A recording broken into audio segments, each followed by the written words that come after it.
everybody, so I think that's us live. Welcome to Cambridge University Botanic Garden and this Facebook Live in celebration of Fascination of Plants Day. So I'll just chat for a couple of minutes while we wait for a few more people to join. I'm Beverley Glover, I'm the Director of the Botanic Garden here in Cambridge, and I've got Helen behind the camera who's keeping an eye on people joining and anything you type in the chat as well. So Helen will let me know as the numbers come in and then we'll start talking properly. In the meantime, if you're watching and you've got any comments on the sound, if it's not loud enough, please type those into the chat. Or if there are already things that you know you want to ask about the Botanic Garden or plants in general, then type those in as well. We'll use the chat function for questions, and you can type those in at any time during this half hour, and Helen will feed them to me so that hopefully I'll be able to answer them, or at least I'll try to. So, just to let you know where we are, we're here in the Tropical Glasshouse at Cambridge University Botanic Garden. At the moment those are closed to the public because we've been having some refurbishment work. It's nearly finished. Those of you who are regular visitors to the garden will be pleased to hear. We're hoping to be able to get them open again in 2 or 3 weeks, maybe 4. And it'd be wonderful to have people back in this space again because it's a really fantastic environment to learn about plants, to see plants, to get excited about plants in. So, Helen, do you think I should start talking? Have we got some people in? Yeah, we've got my sound is good, so everything's good to go. Great. Okay, well, thanks for keeping us informed on the sound, and do type any other comments or chats in. So, just in case you've just joined while I was chattering away, I'm Beverley Glover, I'm the Director of Cambridge University Botanic Garden, and I'm here in our Tropical Glasshouse today, where some of you may have seen me back in February looking at this plant up here, the cactus climbing up the trunk of this tree, which was our moonflower. So some of you may remember we had this amazing moonflower phenomenon in February, where this amazing plant flowered for the first time in the UK, and I last did a Facebook Live from this spot with lots and lots of people joining in and asking questions about that astonishing flower. So it's gone now, but I'm going to talk to you about another one of the wild plants here in our Tropical Glasshouse today, our jade vine. And because we decided to focus on that, we decided to theme this chat around colour generally. As you'll see, the jade vine is an amazing colour, and so I'm going to tell you a little bit more about how plants make different colours and why they make different colours, and hopefully answer some of your questions about that as well. So to start with then, I think we'll head towards the jade vine, but I should just tell you why we're doing this at all today. So today is the International Fascination of Plants Day, and it's a worldwide celebration of plants put together by plant scientists, because we want to share the excitement and enthusiasm we have for plants with as many people as possible. Plants have never been more important in helping to solve the world's problems, and getting as many people as excited as possible, as enthusiastic as possible about everything there is to learn about plants is a really important thing for us here at the Botanic Garden. If you look on our website, you'll find there's lots of other activities there today for Fascination of Plants Day. So there are some tours you can look at, some talks you can watch, and there are also links to other organisations doing other activities today in celebration of the Fascination of Plants Day. For me, plants have been fascinating ever since I was a student, and I realised, thinking I was going to study animals as a degree level subject, that actually plants have to do all the same things that animals do. They have to get enough to eat, they have to get enough to drink, they have to not get too hot or cold or wet or dry, they have to find a mate, they have to avoid getting eaten. But whereas animals can walk around to do all that, plants have to figure out how to do all of it rooted to the spot. And when I realised that there must be so many cool solutions out there to those problems, and that's why I wanted to study plants. So they're really fascinating to me, and have been all of my life now. So let's go and have a look at this jade vine, and I'll show you this astonishing colour, and we can start to talk about how plants make different colours.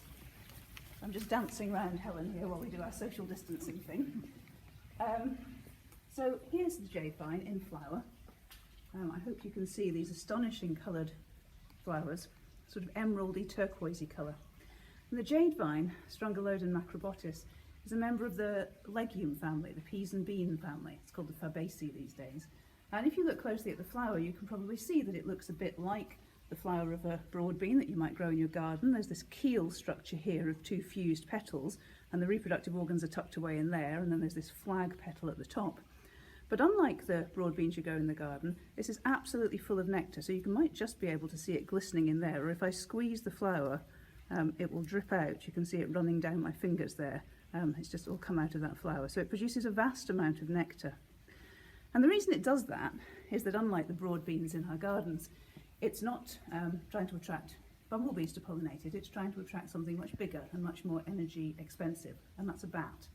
So these flowers, which grow in the Philippines, are pollinated by nectar-feeding bats, and because a bat is big and furry and warm-blooded, it needs a lot of energy to keep it going. And so these flowers produce a vast amount of nectar.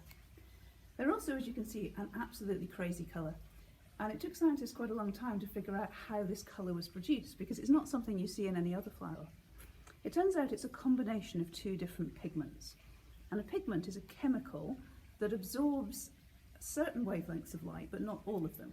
And what you see is the wavelengths that are left behind, that are not absorbed. So my shirt, for instance, is absorbing blue and yellow, and so you can see the sort of pinky red colour that's left. So in the jade vine here, there are two pigments. There's a blue pigment called malvin, and there's a yellow pigment called saponin. And it's the combination of those two in a particular ratio, 1 part blue to 9 parts yellow, that gives you this strange turquoisey jade vine colour. And we think that the reason for this strange colour is that ancestrally members of the pea and bean family often produce blue flowers or yellow flowers. They don't do this. And when this plant switched to bat pollination, there will have been selective pressure on it to avoid colours that attracted insects, which would eat this nectar, to keep the nectar there for the bats. And so by putting these pigments together to make this strange colour, it actually takes it out of the visual system of most insects and makes it something that they won't particularly notice, but the bats, which are attracted by the scent of the flowers, are still able to find it. So it's an amazing example of how plants do weird and crazy things to produce particular colours. I want to show you another strange example of plant colour. It's on the floor behind us here. I'm going to get in trouble with the glasshouse supervisor by picking a leaf. So this is Tradescantia pallida, and it's nothing very exciting to look at. It's a scrawny purple thing. It lives in understories. But actually, if you look at a leaf, and I hope if I pick a leaf I can show you this, there's a kind of gold sheen to it as it catches the light. And if you can't see it with me doing that, and it's not a very sunny day, you might be able to see it if I take a thumbnail and just scrape along the surface. So now you should see where I've scraped, it's not the same as where I haven't. And that's because on the surface of this leaf, there's a layer of wax, and that layer of wax is organised in particular platelets. It's a very special organisation, it's not random.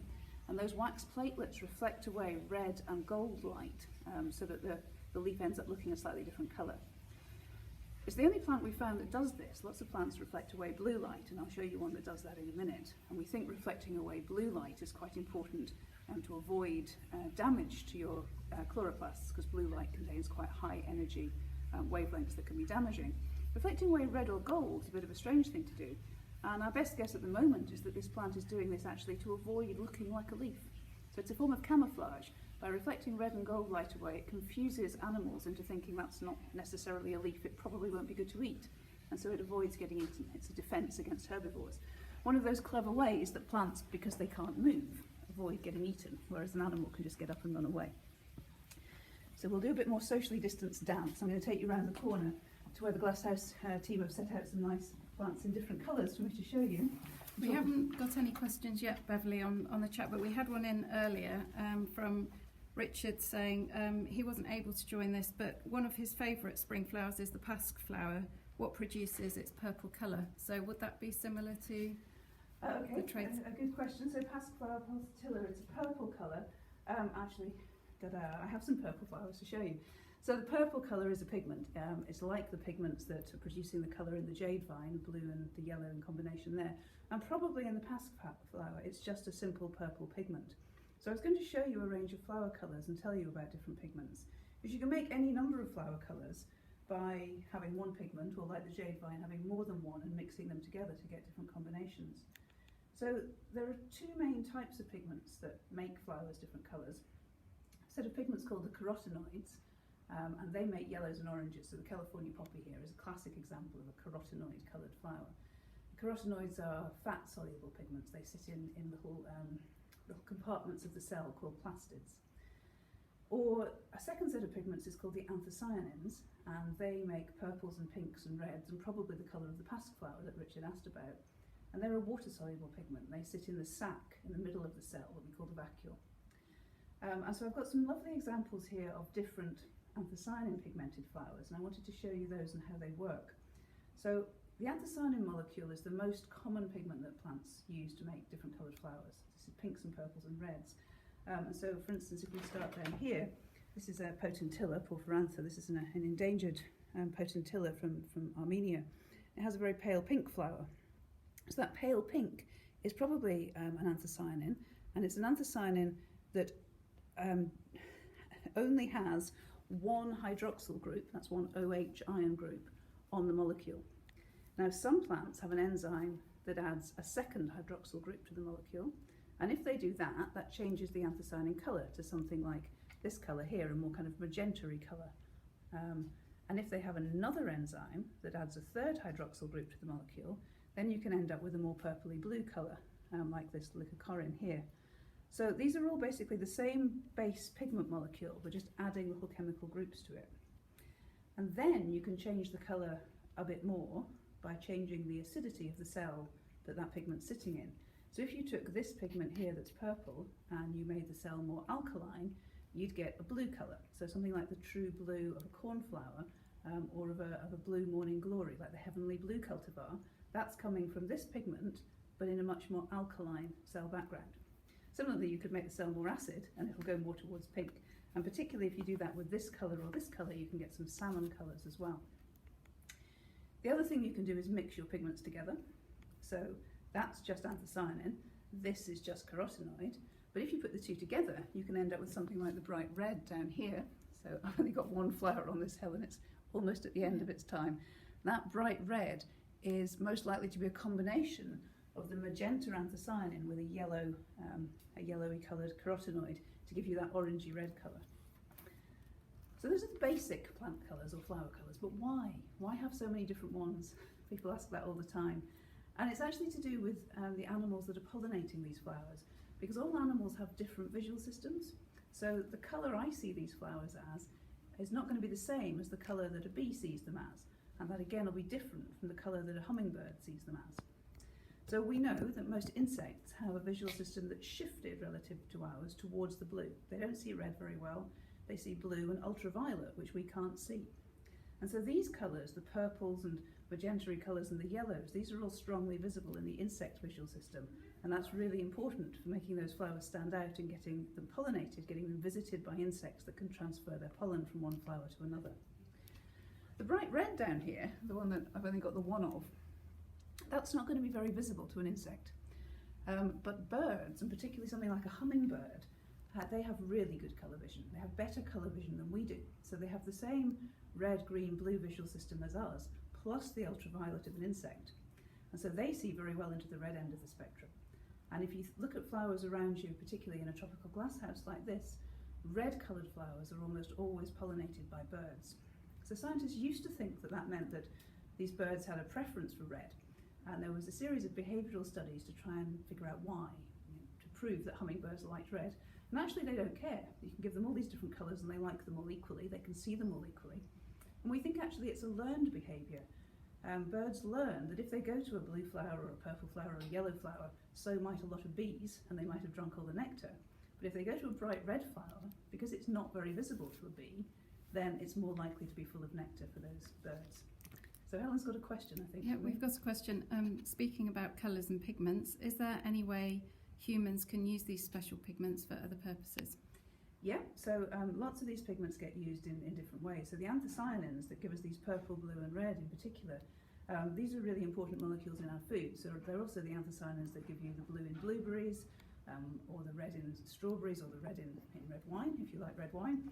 And they are useful as antioxidants, so they're quite useful. They're found to be important in helping our diets be better and helping us to, they mop up difficult chemicals in the blood system and help us be healthier.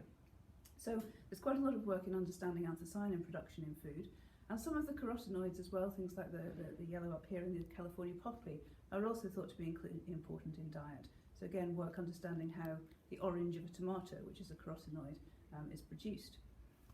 Oh, another question. Another question. We've got a few actually now that have come in. Helleborus purpurescens, that also has wax that reflects light and makes dark purple look like a washed out grey. Mm-hmm. So this has come from Michael. He believed that the waxes there are mainly for water shedding to stop the flowers from rotting. Yep. So actually I'm talking about colour, but a lot of the things that affect the colour of a material will also affect other properties of it. So that's a great example. If you put a layer of wax on top of a flower, it will potentially affect the colour, it'll affect the wavelengths of light that get through to the pigment and what you see, but it will also affect how waterproof that tissue is. And so a lot of waxy leaves or waxy flowers are not waxy to make a colour effect, but they're waxy in order to stop water evaporating out, or to stop water that falls on the flower waterlogging it, so to make it roll off. The Tradescantia I showed you has a very special and clever arrangement of the wax in these platelets that generate a particular colour effect. So that makes us think the colour is important and it's not just about that waterlogging. But you're absolutely right. Plants are generally amazing things. They're trying to deal with light, water, temperature, things trying to eat them all at the same time. And so there's often a lot going on in a single tissue or a single surface.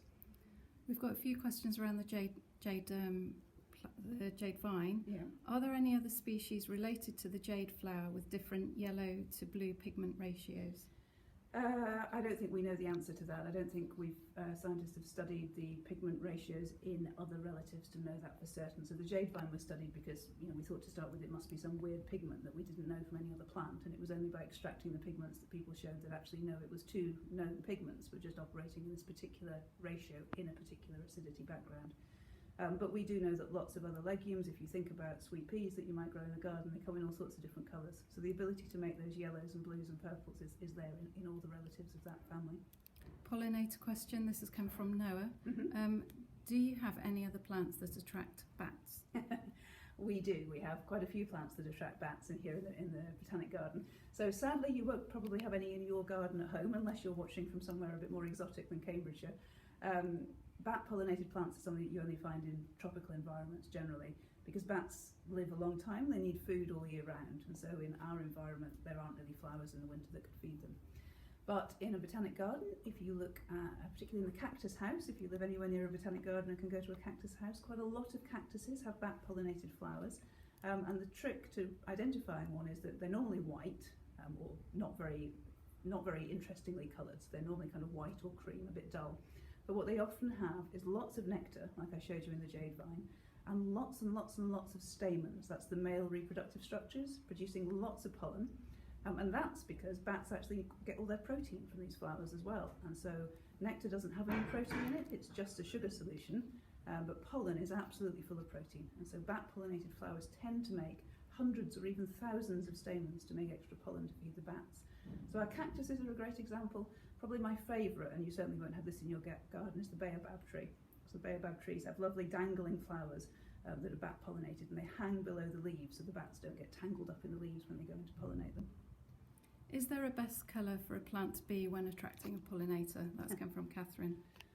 It depends on which pollinator you're trying to attract. So no, there isn't one best colour. You can see from the range here, different insects and different animals see different colours well. I talked about the birds and how they learn that red isn't very visible to insects. Insects like yellows, blues, purples, oranges. Butterflies can actually see into the red, and so butterfly pollinated flowers are often orangey red. But actually one thing that you might wonder is why are so many flowers white, like this one here. This is a saxifrage. And actually if you look in your garden there are a lot of white flowers. That of course is because different animals are seeing different colours from what we see. So that flower almost certainly isn't white to an insect. It's probably absorbing in the ultraviolet, and because insects can see ultraviolet, that means that flower will look bluey green to them. So different flowers are attracting different pollinators. That's absolutely the case. But it's also the case that you can think of flower colour as a way of standing out from a green background. It's like advertising. So there's not one perfect advert to attract you to buy a pair of trainers or a type of breakfast cereal. There are lots of different ways of doing it. And so you could think of all of these different flower colours as just lots of different ways of standing out against a green background and attracting attention. So speaking of standing out, we've got a couple of questions around scent. Do the jade vine blooms have a strong scent? And can we smell the jade vine flower? I can't help you smell it on Facebook, I'm afraid. It's not very strong, actually. It has got a light scent. Nectar foraging bats have very, very good sense of smell. So they tend to have enlarged nasal cavities compared to your sort of traditional insect-feeding bats. They often have reduced sonar, actually, because they don't do that hunting insects. They don't need the clever sonar. And so they can smell scents at a much greater distance than we can. The jade vine, I would say, is a fairly weak-scented flower for a bat-pollinated flower. The cactuses, some of the cactuses we've got, are much stronger. And there's a sort of theme through all bat-pollinated flowers and bat-dispersed fruit. If you think about those big fruit bats that eat fruit and disperse seed for plants, they all seem to have a scent of butyric acid, and we think that there's something about butyric acid that's particularly attractive to bats. It's a sort of fruity, slightly overripe smell. It's the best way I can describe it. And the moonflower was quite interesting in that respect, wasn't it, with the scent? Yeah, the moonflower was also a bit disappointing. I was expecting stronger, but we'd never seen it flower before, so every time a plant does this, it's a surprise for us. What is the most unusual plant colour you have ever seen? That's come from Ella. Oh, well, I'm going to cheat because I've got a couple of things here I wanted to show you. It's disappeared. One of the things I wanted to show you, well, I can do it with this. So I showed you that wild... Oh, is it just on the corner there? Oh yes, it's down here. I showed you the Tradescantia with the purple. Now I'm hoping I can get you to see this. This is a Selaginella, and as I twist it, you go from green to blue and blue to green. It's a pretty amazing thing for a leaf to do. It doesn't look natural, does it? It looks alien or like it's come from another planet. And this fern's doing the same thing. So you can see the blue leaf here on the young one, and the greener leaf on the older leaf. And so these are absolutely weird things. They're plants that live in very high shade environments. I mentioned this with the Tradescantia, and we think that this blue sheen is to reflect away damaging high intensity light, so blue light and ultraviolet light. It could also be about camouflage, as we talked about with the Tradescantia, because they just don't look edible, they just don't look like leaves. And both of these are doing it not with chemical pigments. So the green is pigment, it's chlorophyll, that all plants have in their leaves to help them photosynthesize. But the blue is actually a structure on top. It's a layered structure of layers of the cell wall, and those layers of the cell wall are stacked at just the right pitch that when light arrives at them, all the rest of the light goes through, but the blue light gets reflected away. And this Selaginella does that particularly with its young leaves when they're most sensitive, and then as they get older, it lets the stacks degrade a bit and it starts to look greener. So that's a really weird thing to see a plant doing. So one final question. We've got a couple more actually, and then we can move on to the next plant. From Michael, a very interesting pigment is the real true bright red in poppies, mecocyanin. Do you know any other flowers that use this pigment ingredient? So no, I mean it's a type of I think it's a type of anthocyanin. Actually, you've caught me here because I'm not good on poppies. I think it's a type of anthocyanin. So the colours of anthocyanins, if it is an anthocyanin, are very different. So we've got all the way through from blue to a sort of salmony pink colour. And it depends. I talked about adding these hydroxyl groups to the molecule to make it change from pale pink to magenta to purple. And then you can change the pH to make it go from blue to red. But you can also do all sorts of things. We call it decorating an anthocyanin molecule. So you can add methyl groups, you can add different sugar groups to it, and they also subtly change the colour. And many of these pigments are actually named after the plant they were discovered in. So there's peonidin, which was found in peonies, and petunidin, found in petunias. And some of them then turn up in lots of other plants too, and they turn out to be quite common ways of doing it. And some of them are very specific to individual plants. I don't know the specific answer about the poppy pigment, sorry. Would that, we had a question earlier that came in that before we did the Facebook about other why some flowers come in different colours, like tulips and petunias, and others are just one colour. Yeah, so that's a really interesting question. Why, if you look at some species, particularly things you grow in your garden like tulips or sweet peas we talked about, they come in all sorts of different colours, but then some plants are only found in one colour. And actually in the wild it's more common to just be the one colour type. So quite often that variation that you think you see is because you're looking at bred cultivars that horticulturalists over the years have bred to try and produce different colour types, and that's particularly true of something like tulip. In the wild, tulip species tend to be one colour, but you can cross them together and make all of these different mixes that have produced the great range of tulip coloured bulbs you can buy. But there are plants in the wild where one species comes in more than one different flower colour, and those are really interesting for scientists to study because it's interesting to understand mechanistically how that happens, and it's also really interesting to understand from an evolutionary point of view why it persists. Isn't one colour better than the other colour in some way? So there are lots of different studies trying to understand this, but there are some great examples where actually the different flower colours that you find in a single species are about what we call mimicry.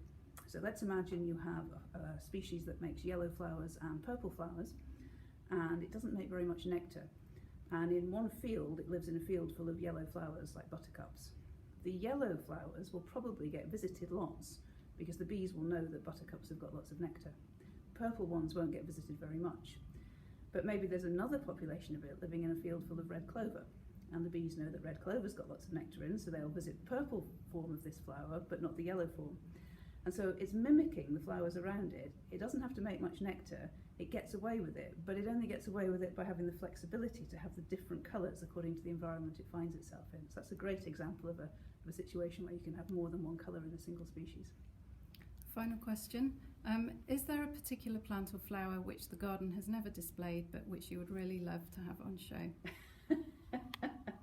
Oh, well, that would have been the case up until a year ago when I persuaded our glasshouse supervisor to put out the amberella on display. So amberella is it's hard to explain this, but amberella is sister to all of the other flowering plants. You can think of it as sort of the oldest flowering plant that we know of. It's not quite true, but it's a sort of way of thinking about it. They're quite difficult to grow. Not very many botanic gardens have them. There are only a handful in the world that have them. And our glasshouse supervisor, who has grown them wonderfully for the last few years, had them carefully tucked away behind the scenes and didn't want them out on display in case anything happened to them. But we finally persuaded him last year to put it out on show. So it's not interesting to look at particularly. It's not here. Its flowers are a sort of pale creamy colour. They're not very big, they're not very exciting, and it doesn't flower very often, but I was really excited to see it out on display. But there are all sorts of things that we would like to grow and aren't able to, and we'll try to grow, and if we can, we'll get them out on display and show people them. Noah, who's 7, who was asking about the jade vine and the bat, he also asks, why is the rarest type of seaweed red? Well, I don't know whether it's the rarest type of seaweed, Noah. So seaweed, oh, now you're taking me a long way from my comfort zone. So seaweed comes in lots of different types. And those different types are all really different from one another. So the red seaweeds are actually a completely different group of organisms from the green seaweeds and the brown seaweeds. And when you say it's rare, I think what you actually mean is that if you go to the seaside, oops, we've got a bird in this. If you go to the seaside, you see the green seaweeds close up on the shore, and then the brown seaweeds further down, and you only get the red ones if the tide goes a long way out, or if there's been a storm at sea that's churned up deeper seaweed. And that's because those different colour seaweed are able to live at different depths in the water. So different wavelengths of light penetrate further into the water, and so different coloured seaweeds can live at different depths. Hope that helps a bit. Yeah. So I think that's all our questions so far, so we could just... So we were going to finish up by showing you probably my favourite flower in this glasshouse, which is another hanging plant. This is Thunbergia mysorensis. If you're interested in flower colour, it's a beautiful example. So it's the Indian clock vine, and it comes, as you might imagine, from India, and it has these most amazing yellow and red flowers. So these are a great example of a plant using multiple pigments and actually controlling where it puts them, because if you look at all of the flowers, they're all the same. They're yellow around the front and red around the back. It's not random. They all do the same thing.